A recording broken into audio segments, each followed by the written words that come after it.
Hello, everyone. This is my commentary for episode 3 of Dexter Original Sin. I actually just watched the ninth episode, and I'm like so far behind with these commentaries. Whew. Sorry. So, yeah, I'm pretty tired right now. It is 12:22. It's actually the day before Super Bowl. So, I actually have to, yeah, it's going to be busy tomorrow. But you know what? I don't have time to record. Just gotta find time to do it, and now is one time I have to do it. Probably gonna have like a 4 hours of sleep or something. I don't know. But yeah, finally getting to episode 3. This is a crazy show. This is a really good show. I love this original sin. Um, I really like that Clive Phillips came back and did his thing. I think they handled Dexter very well. Right now I'm watching the previews. Yeah, Batista's talking about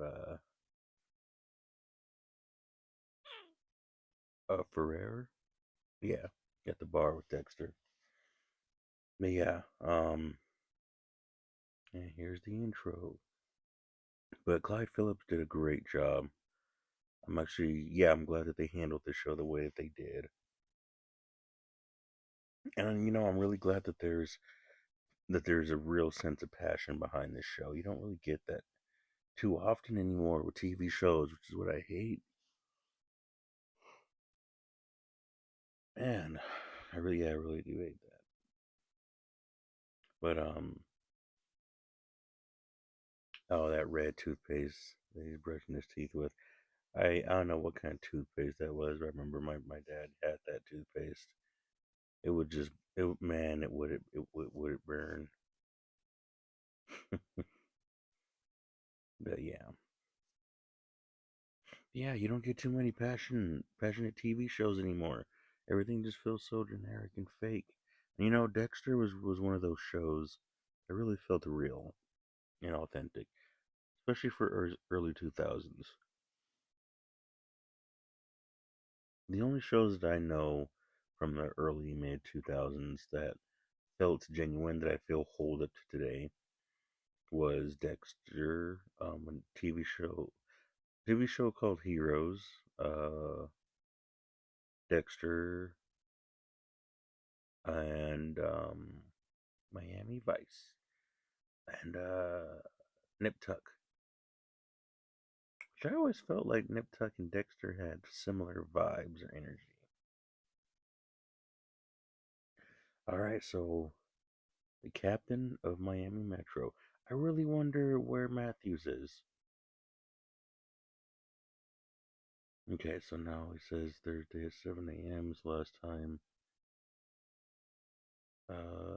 Yes, this is the yes. So I think there was the judge's son was taken, and then they found that finger in the box.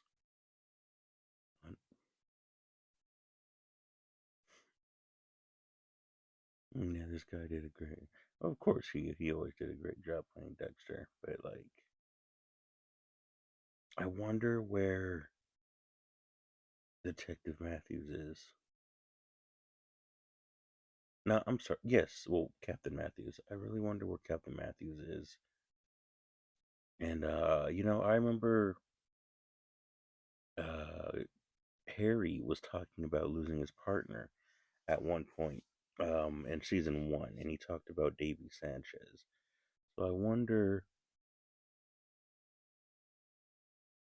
really wonder when Davy comes into play, and um I'm they may not bring it up actually. Yeah.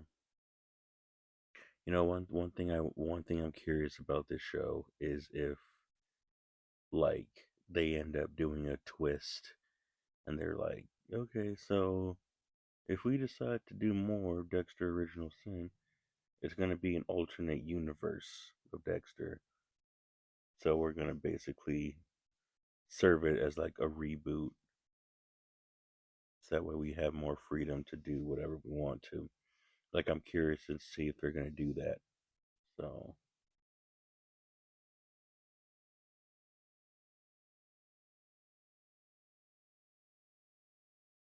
I doubt they'll go that route because then it'll be confusing.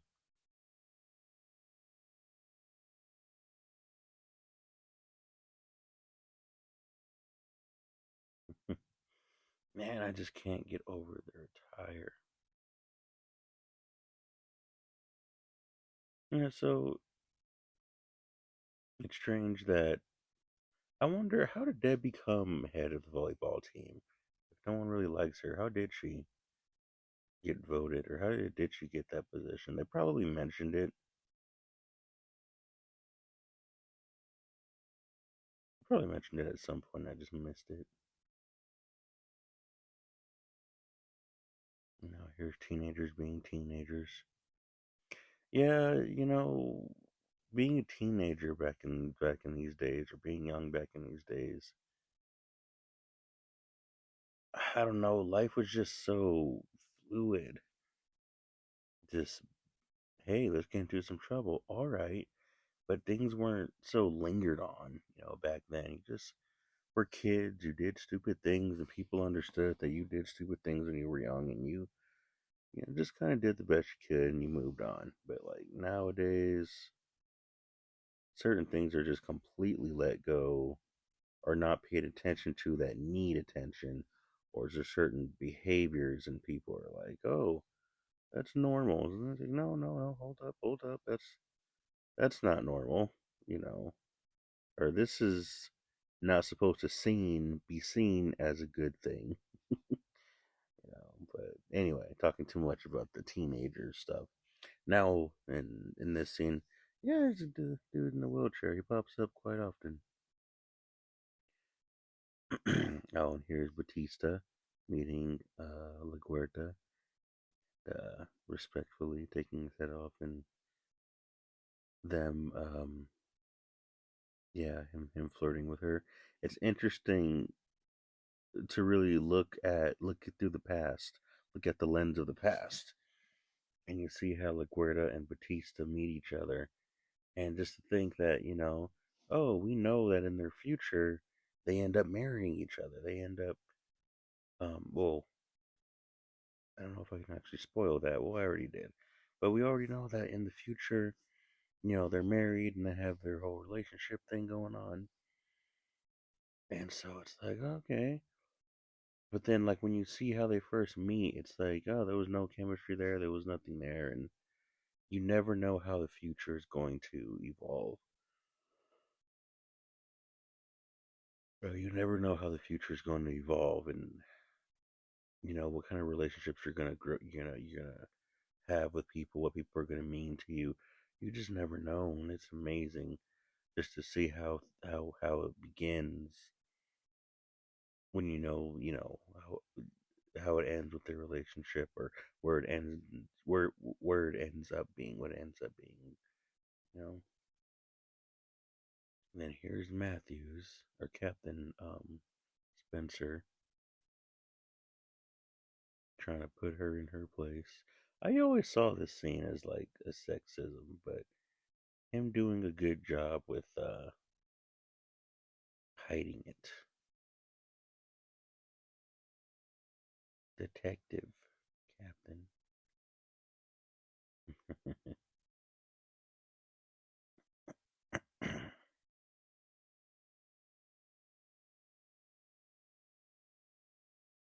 She took it outside the family.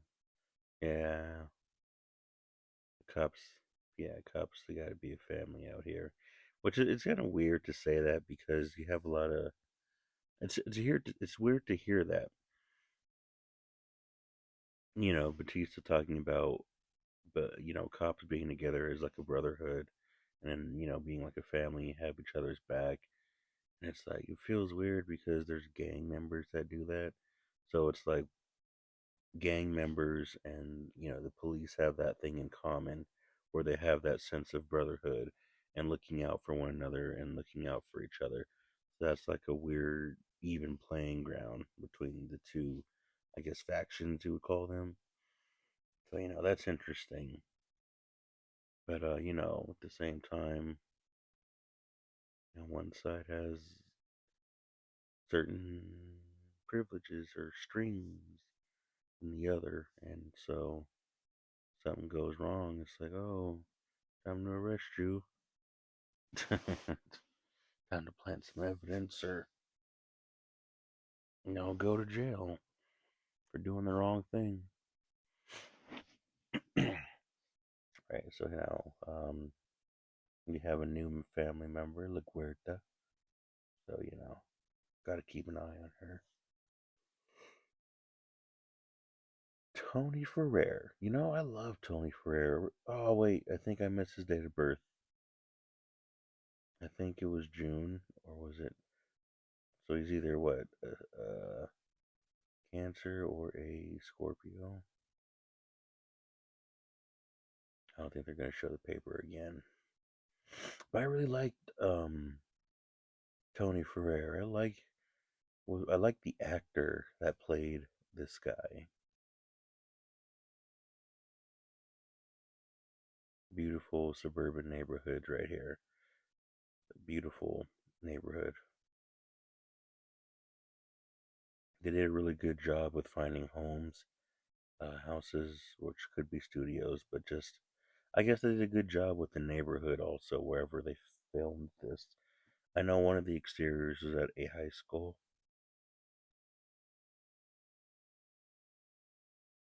And yeah, there are a few locations from the show that were in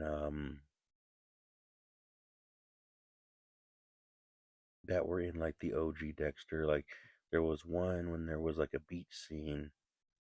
Might have been where the first victim was, I believe. There's Dexter being an amateur, eating people's food, because why not? But there was yeah, when they were at the beach, and I think they found the victim there. And I believe that was the same beach where, or there was one episode where they filmed a beach, and it was the same beach where Batista had his restaurant in the OG Dexter. There was a spot where I believe Dexter or brother Sam baptized Nick. I believe there was that scene, that area, and then the hospital where brother Sam and Dexter talked.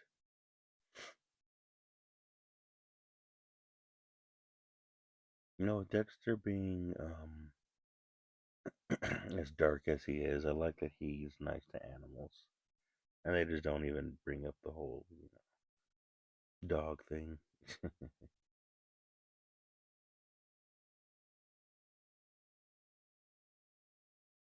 Yeah, back then cameras weren't really such a big thing. Oh wait, as soon as I said that, he just took a picture of a camera. Those things were amazing. They had a really weird smell to them though. But yeah, back in the day when they would take pictures with those, the picture would develop. That was like some next level stuff right there. And it would be like, kind of hot. Just had to air it out, air dry it. Boom, picture would show up within a few minutes. That was like some new age technology right there. But yeah, back in these days, you didn't really have cameras in people's homes or houses, from what I'm understanding. That showed up more in like the 2000s ish, early 2000s. But another interesting thing about those cameras is that's when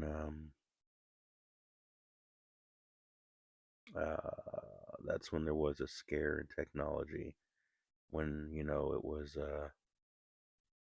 hey, the world is hey, 20 bucks gets you a lot back then. Masuka, you owe me big time. Yeah, Batista or Masuka. Masuka is just.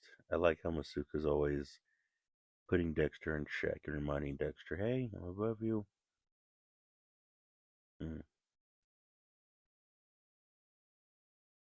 Dexter wasn't always the cool guy. I wish I could explain this ID thing right here. But yeah, yeah. So around the time when technology started being a thing, people were scared and they're like, "Oh, we're getting technology. That's a sign of the end of the world." Technology advancing was a big sign of the end of the world, and that came from the translations of modern day modern day translators who actually talked about signs of the end of the world and deciphered what they actually meant, and a lot of modern day things. Oh, there's him cutting through the blood orange, a reference to the opening of Dexter, the original opening. Here's him opening up, cutting the wrappers of, I want to say, a steak, and him cooking the steak. Reference to the OG Dexter intro.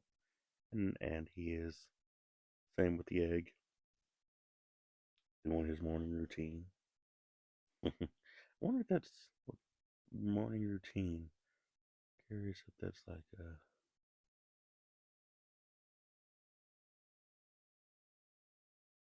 anyway. I like how Deb says, "I'm gonna go take a shower and change. I smell like butt." And then Sophia's here and she's just like normal. I wonder if like Sophia smells like butt right now. And she's just like flirting with Dexter. Just like, I don't care, smell me. Oh, Dexter saw the earrings. I should like pretend like I've never seen these episodes to make it seem more. Oh snap! How did she get the earrings?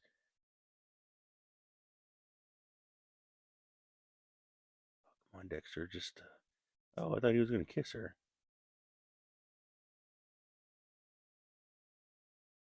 Yeah, it could be a coincidence, Dexter. Nope, it's empty. Oh snap! Hey, he has a crocodile head on his desk. I had one of those exact same crocodile heads. It was a real crocodile head that was. I don't know what they did. I don't even. I'm not gonna pretend I know the science behind it. But it was a real head of a baby alligator, I believe, or crocodile, one of the two. And they do something to reserve it, and then they take it away off the body, and then you can just buy it at a gift shop. But my dog did something, and it like fell off the stairs, and the bottom jaw cracked. So then, yeah. But I didn't know Dexter had one of those. Yeah. Anyway, I wonder if Sophia smelled like butt when she flirted with Dexter just now. And here's girls dancing around, being girls, being happy. Miss those days.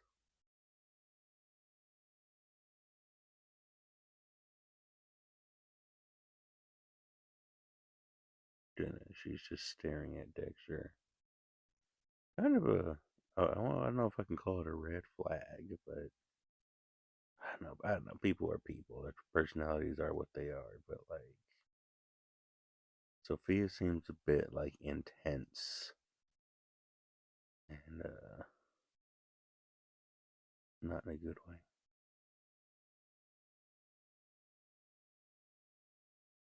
Man, that looks like such a good breakfast that they're all having. Like amazing breakfast. I miss those days. If I even had them. It's it's weird to think about the past, and it's always like, it's always like, I don't know, sometimes you remember having memories or remember having moments or situations and you can recall them. But it's like, do you even remember feeling those memories the way that you do now? Like back then, did they even feel? like how you remember them. But you know, the past can always be reprogrammed. But so now here's Harry telling him, "Don't be getting trophies. Don't get caught." Dexter said he wanted the trophy for the kill, and I wonder about that whole trophy thing. Like, what really triggers Dexter into wanting to keep trophies? So he got his first trophy. He got his trophy from the nurse.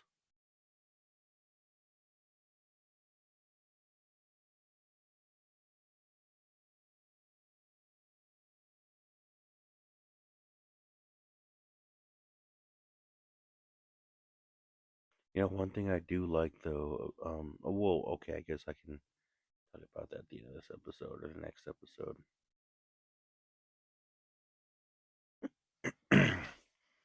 I think they picked the perfect person to play Harry. Like Christian Slater brings such a personality to Harry.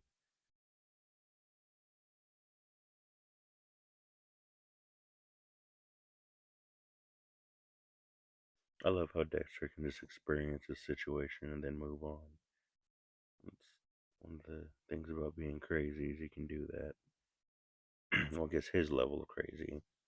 Other people's level of crazy is those, what? Don't be talking to me like that. Don't touch me like that. Who do you think? I don't care who you are. Blah blah blah. But Dexter's just like, okay, and move on. I don't know. People were cool back then. There was a sense of understanding back then. And now in today's time, there's just not. It's just why are we doing this again? Why do I need to be nice to you again when I don't know you? It sucks. Because I remember being younger myself and always respecting my elders, always. And then, I get older and I have little kids talking down to me like I'm their sibling, or like they're trying to tell me how life is. They're trying to tell me how this works. It's like, wait, what, are you serious? Like, get out of here with that.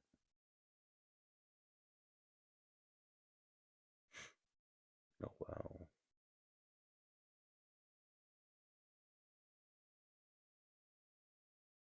So now here's the past, the 70s. Estrada. Hector Estrada. I believe last.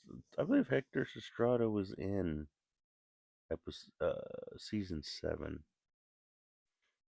The last episode of season 7, I believe.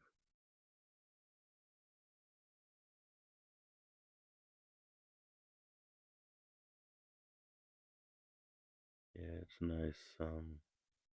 Actually going into detail about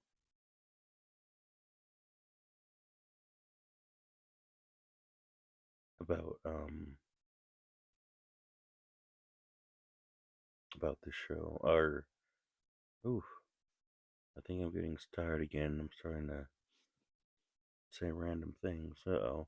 Yeah, I was hoping to get through 2 episodes tonight, but I find myself passing out, and it's only 23 minutes in. I'm not even halfway done. Yeah, after this episode, I gotta go to sleep.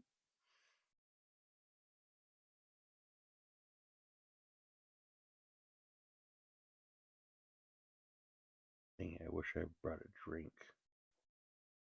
Could really use one right now. I usually drink something.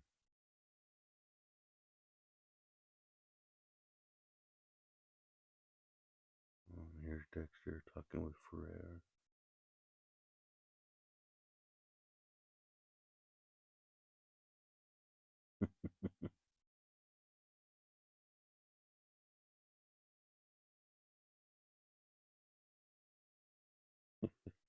Dexter's just um oh yes, I was saying I think that Estrada shows up at the end of season 7.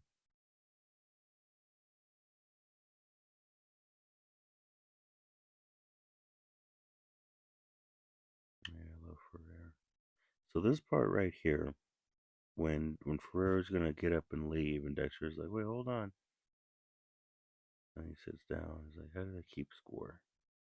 Yeah, you're obviously not here for the game. How much we need?" Um, that's the thing about writing. Like the thing about the writing of this show, which I have explained before many times. I don't know to who, but this is one of those episodes when you or situations when you as you're writing this dialogue, you write yourself in a corner as a writer, and then writing yourself in this corner allows the situation to become more organic and to evolve in such an organic way. And this right here, when Ferrer says, Dexter's like, I just need 300 for this. And when he's like, why don't we make it an even 500, huh? Like, this really does show what kind of a monster this man is. And I know it's weird to say that, but just the way he says, let's make it an even 500, that really shows, like, where his mind is, I guess. And his mind is on, like, a higher level. I don't know how to properly explain the depth of personality that was added into this character as he delivered that line. And this line, I do this so you know who I know so I know who I'm dealing with, but and also so you know who you're dealing with. Like that line too. This man has some great lines. But yeah. Um really, Dexter used his high school diploma as a coaster.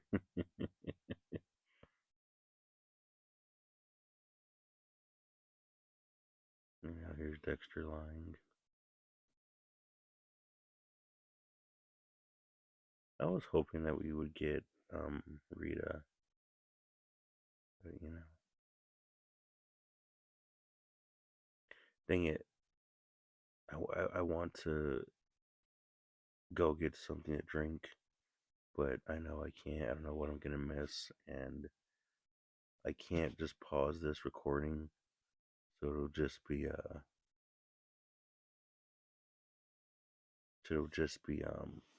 silence for like 10 minutes.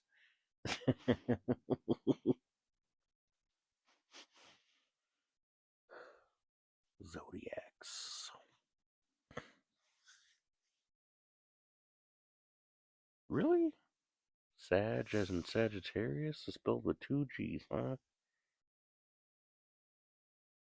Yeah, Dexter's an Aquarius. I do remember that. And then Sophie was born in December. Virgo, Aquarius, or turquoise.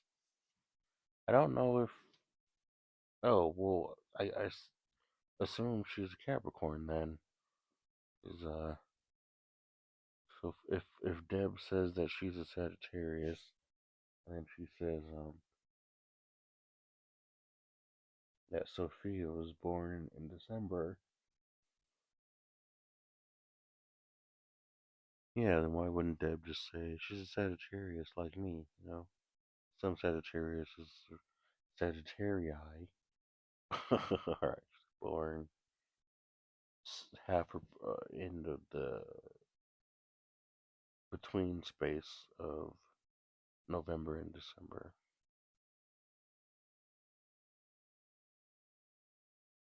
Oh, and now here's Dexter making some fake cocaine for the team.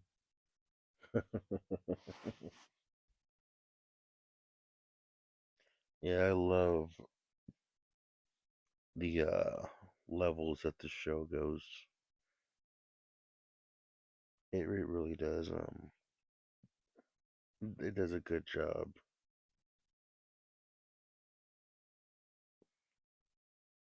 It does a good job at keeping the show just uncomfortable enough that it needs to.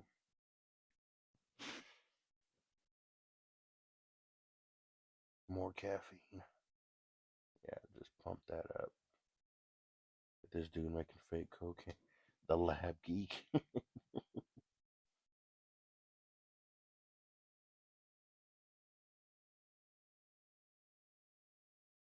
And Deborah trying to impress her friends.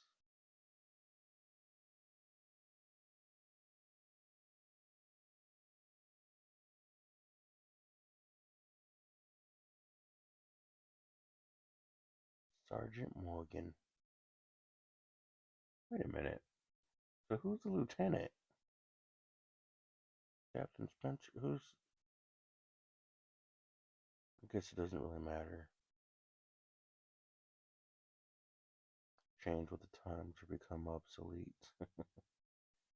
Maybe. I don't know about that because sometimes when things change, we need those old eyes to see what worked in the past.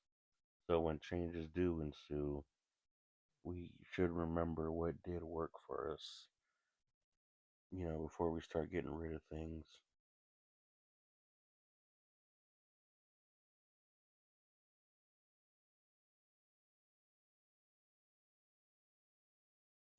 Look where the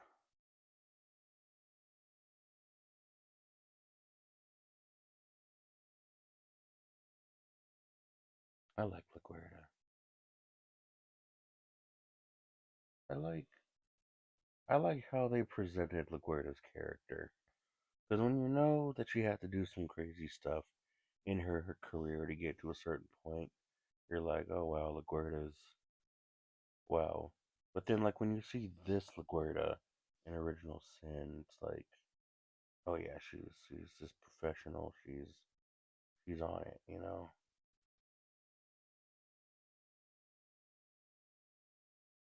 I wonder what changed LaGuardia to be the evil character she grew into. I know I say evil.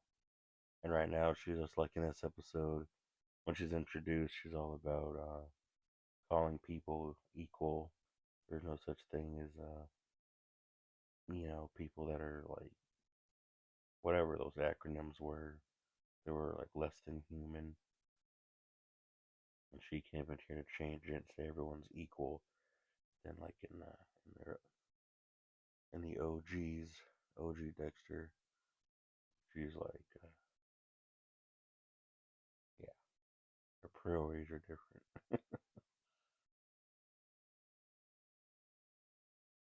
Oh, is this a montage? Oh, she's meeting with bigger drug dealers.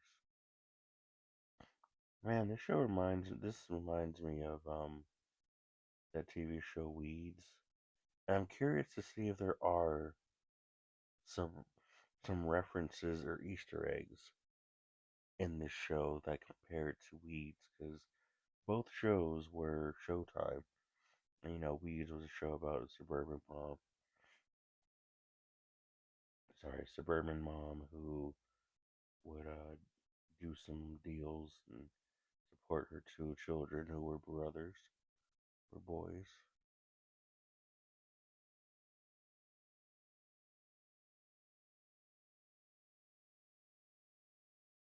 I wonder if there are some Easter eggs here for Nancy Botwin.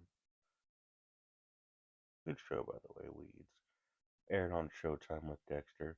It's actually funny. I actually saw a cool episode of Weeds. And I saw it and I was like, whoa, this is crazy. And it ended and all the producers were talking. And then turns out that the first episode of Weeds I saw was actually the finale. And then right after that finale ended, Dexter season 4 came on. And then started watching Dexter at season 4 routinely, religiously, and then that's when I got into the show. But yeah, oh, he just got his pistol out. Yeah, Dexter knows about the whole warning shot thing. Dexter's like, yes, that's what I wanted. You're Dexter being a bad actor. Tomorrow you pay what you owe.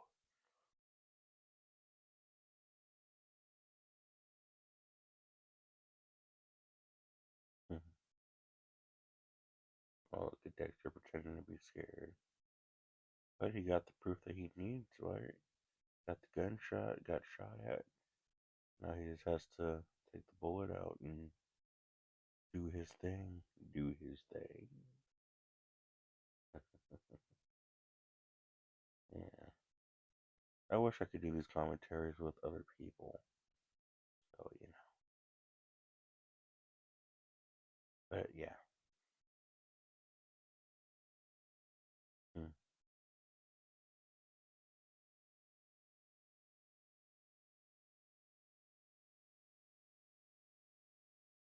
Alright, Dexter's just examining the bullet right now. And it's taking all of my strength right now just to actually stay awake.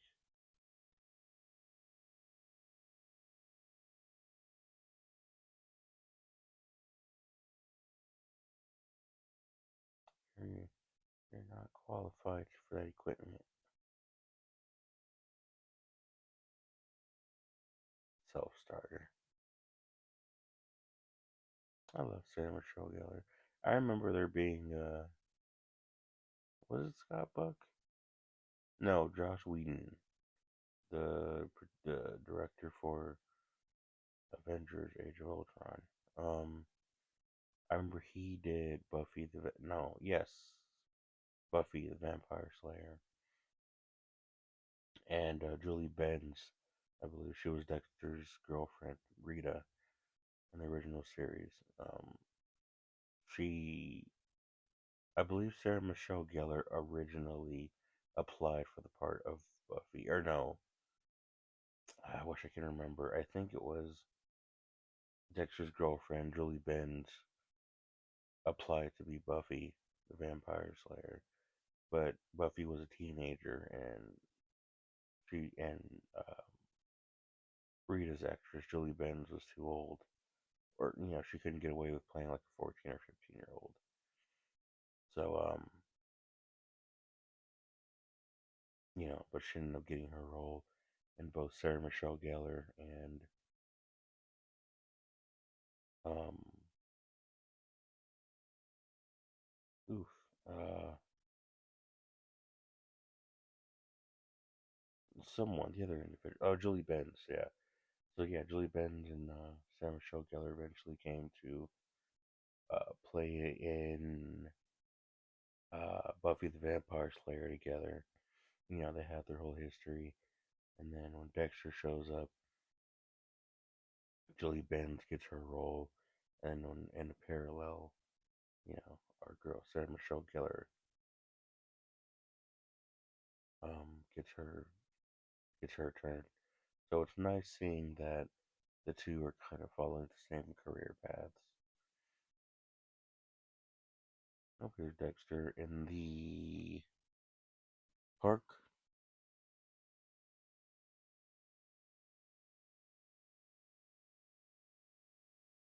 Yeah, Christian Slater says it's too early.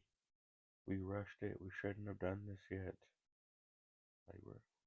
Bruh, be grateful us. We were saved. Dang it, shouldn't have no drinks up here. The thing inside you, it needs a master. One wrong move, it can all fall apart.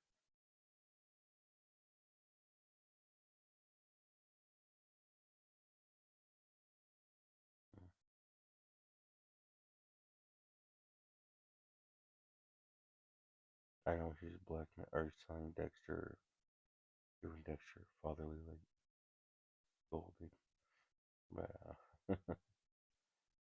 but my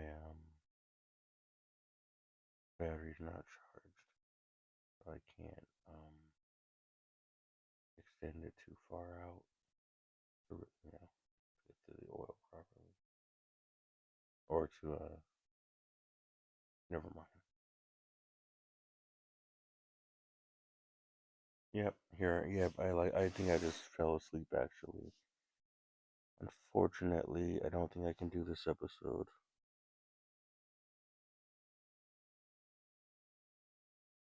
Or you know what?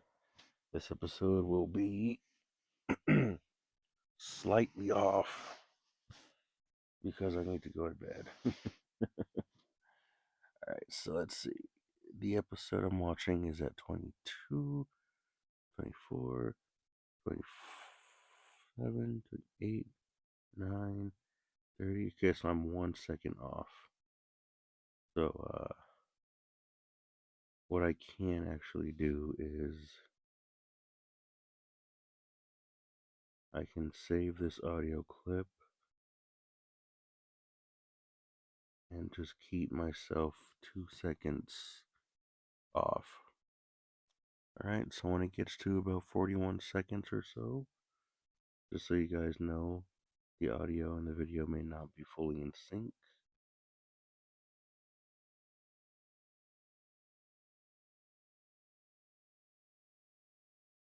But yeah, I gotta finish this tomorrow. Alright, nap time over and 2 days later. So I was actually falling asleep. So I actually don't know where I'm at.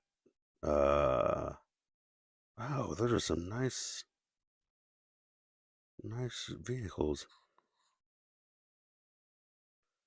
So, okay, this is the scene where Laura, I believe she's walking out, and then the car drives in front of her and picks her up. Let me see. Yeah, this is when the that's crazy. A three-seater car. Wow. I really should have done my research on a lot of these vehicles. I think that's a Cadillac. I think that's a Cadillac. A Caddy. Yeah, Santos Jimenez. Huh. It's crazy. I wonder if they ever actually said his name. Cause yeah. So I'm looking at the subtitles right now, and it actually mentions that this guy's name is Santos. I remember. I think I was watching TV or something. There's a couple of shows where I would watch the subtitles, and then as I was watching the subtitles, they would show a character's name or something, and it would like display the character's name and display their dialogue, but like the character will be under a mask, so you don't know, that they're the killer or something, and then the subtitles would give it away. So anyway, yeah. Promise next episode will be a lot better. Yeah, this is when it's giving off those Breaking Bad vibes now, but it feels different.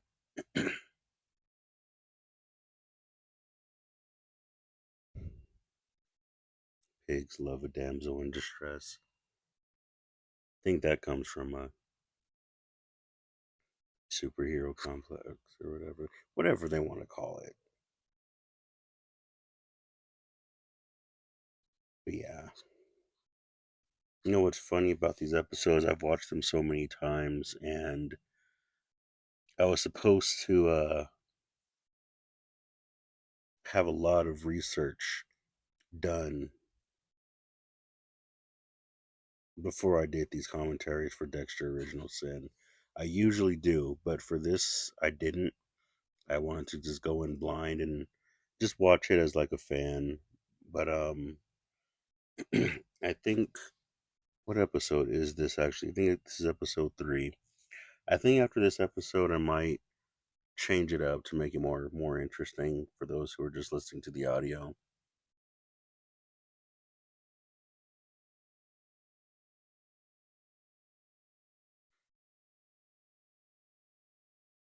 Yeah, my phone keeps glowing. That means someone's sending me messages. Yeah, seeing looking at the shipyard, it's crazy. It's crazy looking at the shipyard because it's like for all the fans. Oh, this is it. It's the shipyard. It's crazy.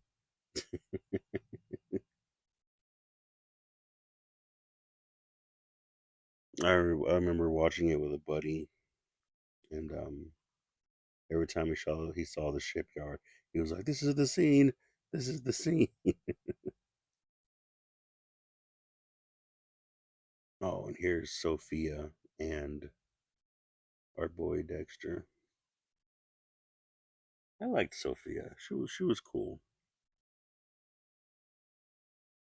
I do think that Sophia represented a piece of humanity that Deb had. And I think that as as Dexter evolved as a character,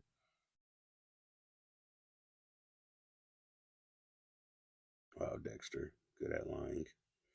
But I think that as Deb grew as a character, she basically strayed away from just this a certain version of herself. And I think that when that happened, which I should probably talk about this in a later episode, but I think that as Deb starts to evolve, the circumstances and characters around her start to change or leave or disappear. But I love the dynamic between Sophia and Rita and what what they mean for Dexter. Oh, I love when Dexter does that. Oh, already ahead of you. He has the little fake. Mhm. Something funny about this house, though. This house looks like not Rita's neighbor's house, the one that had the yappy dog. Yeah. A kiss. Dexter got his first kiss. He said, "Do I have Cheeto breath?" Oh, I like Sophia. I like wonder. I'm pretty sure she's not gonna come back ever in the show, but she was alright.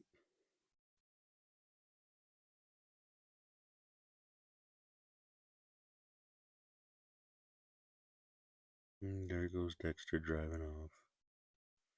One thing I do like about that situation with Dexter and Sophia in that scene is the fact that it's the kid scene right here.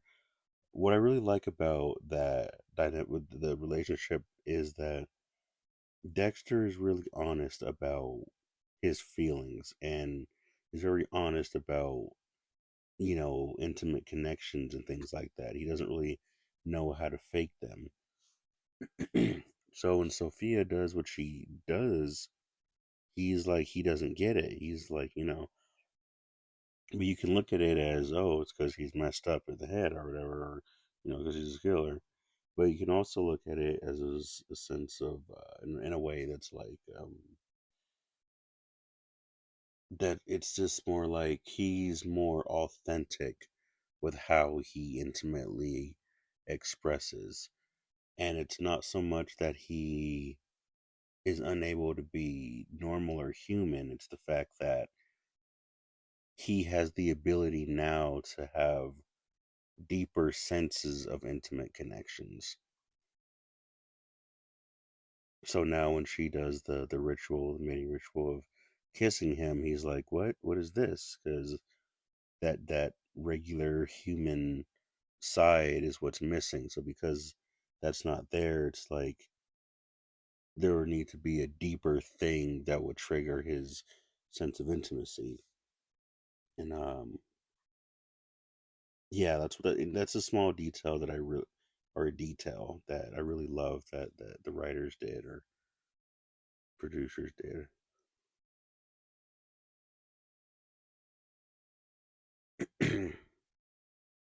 And here's the two of them hugging, Harry and Laura. I liked Laura. She's pretty cool. Atta girl. Oh, so that's how you spell Atta girl. That's I never knew that. Whenever I'm writing a book, I'm gonna have to put that down now. Oh, pogo stick. Okay, cool. I know that one. I don't have to do research. The pogo stick was like a stick that you held on to at the top. You held those bars at the top. Then you put like your feet on the bottom, one foot, and then once you put the other foot on, you like did a jump, and there was a spring at the bottom on the, and it was like there was one leg, and then there was the two wings for you to put your 2 feet in, and there was the pole, and there was the handlebars for you to put your two hands on. So with the one leg that had the spring, you would jump, and you would just continuously jump and keep your balance. I think my highest record was like 4 or 5, but all the girls, they made it look easy. Of course they did. Oh, Dexter's about to get his man.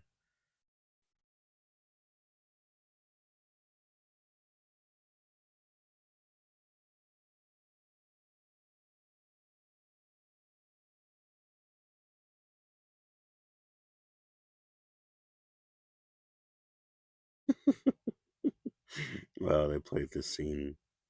They played this scene well.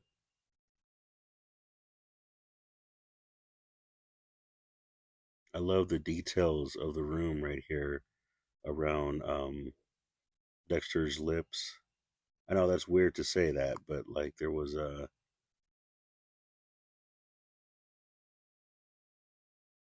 in the original Dexter, Dexter's character had like a miscolored around his lips, and right here in this scene, when you see the poor lighting as he's wrestling with his victim right here, you can see how the light actually changes around his mouth, around his lips. I think that was actually an amazing detail. I never noticed that till now.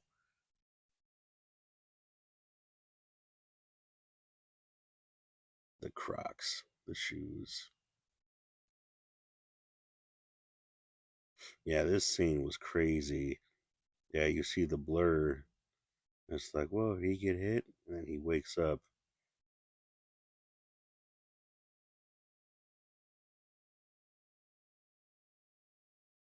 And when you see the victim like out in the open, it's like it's like, whoa, Dexter, what is this? What are you doing? But you know he's not going to get in trouble. You know he's not going to get caught. This is like something different. And it's like a new psychology being explored through, the predator and the prey.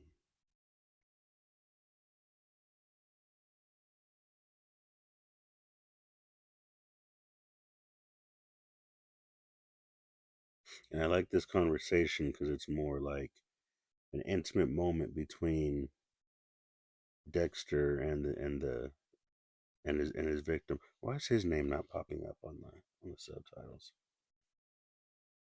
So yeah, it's more like Dexter's having a heart to heart conversation first before he has the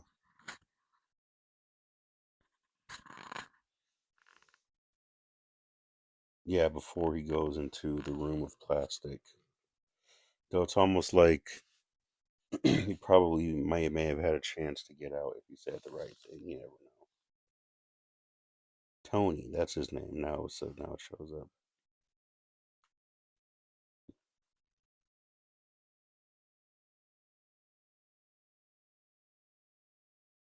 And look at Dexter, nostalgic, making sure he never hurt anyone again. So if every victim Dexter kills is actually a piece of Dexter's psyche that he is rejecting or killing off, I wonder what Tony really represented. It sounds like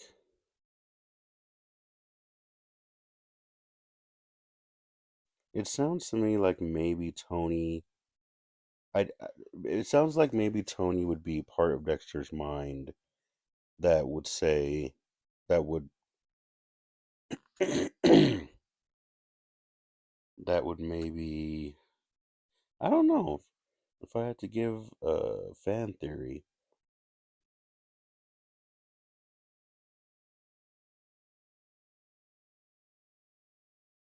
I don't know if I had to give a fan theory about what Tony represented.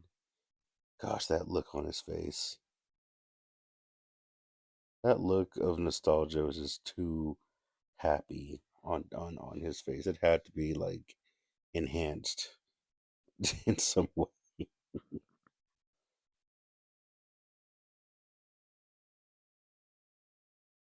Hmm.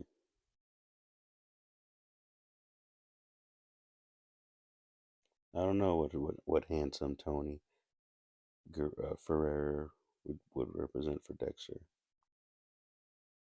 Oh, there's the swamp puppies. The swamp puppies eating the evidence.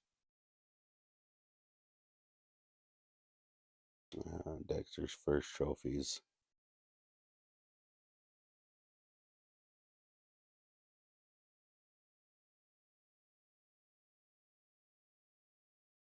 Wonder where those earrings actually ended up.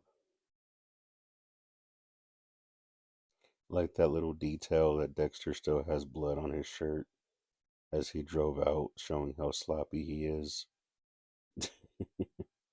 And he didn't wait for the all the body parts to be gone. Debt paid.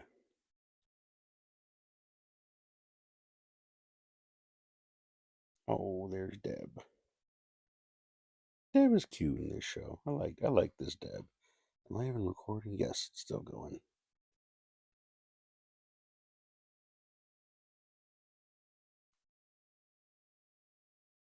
One thing I also like about Deborah's character are the ears. They got the ears right for her. I swear, it's almost as if these actors that they got were like destined to play these characters young, because there are just so many physical features, voice features, the body language.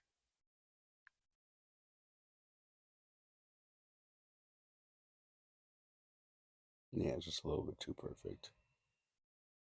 All right, atmospheric music. Do do do.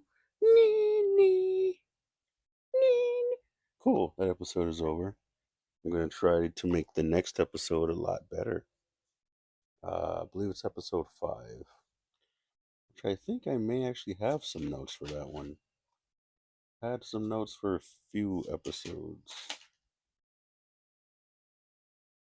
I have to wait for the end credits to pass before I can stop the recording. But thank you guys for listening to this.